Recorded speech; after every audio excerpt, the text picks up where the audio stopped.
My metaphor is about a state park. Imagine you're driving to a state park and you're a mile away and a sign pops up and it says you're 1 mile away, and you get excited and you drive in. There's this beautiful parking lot. It's paved and it makes lots and lots of room for hundreds of people. And then there is the ranger station, and you can walk in the ranger station, meet the ranger, and you can maybe buy a keychain or a hat that lets everyone know that you were at the state park. And the ranger says, you got to go out and see the tree. You got to go see the waterfall.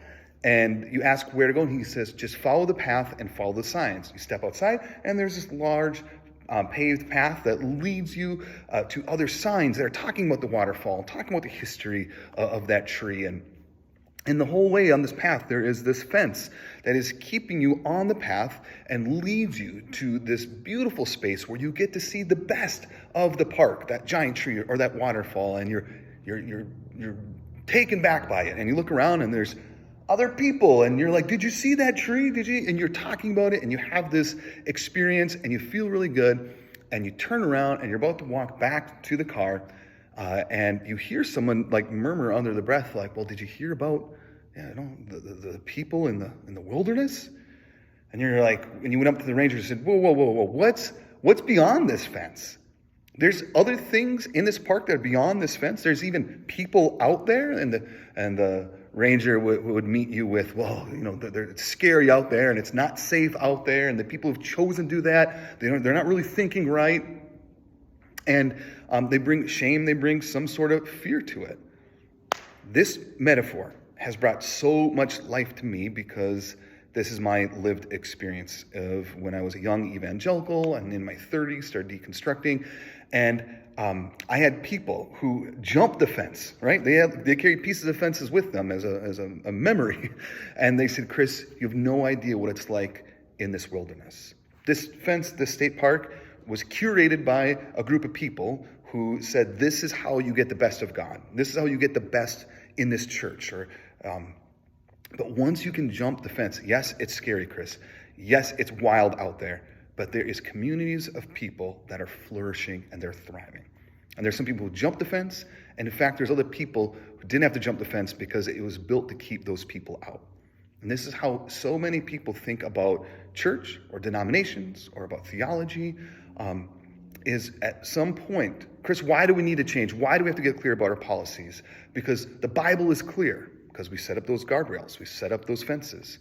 Kris, the way we do church is the best because we've been doing it for generations. Yeah, you curated telling me what is the best. You're telling me what is safe.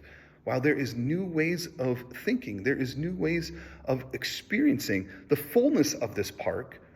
And if there's new ways of experiencing, there's new ways of being. And so I've used this metaphor, it's helped me, and I've used this metaphor with a lot of people who are about to enter in that deconstruction phase. But I've also used it with several evangelical leaders and pastors in regards to the area I'm trying to bring transformation, about getting clear about their policy about queer inclusion, and to make it like radically accessible and clear and available. And every time I bring this up, I'm like, what are you afraid of?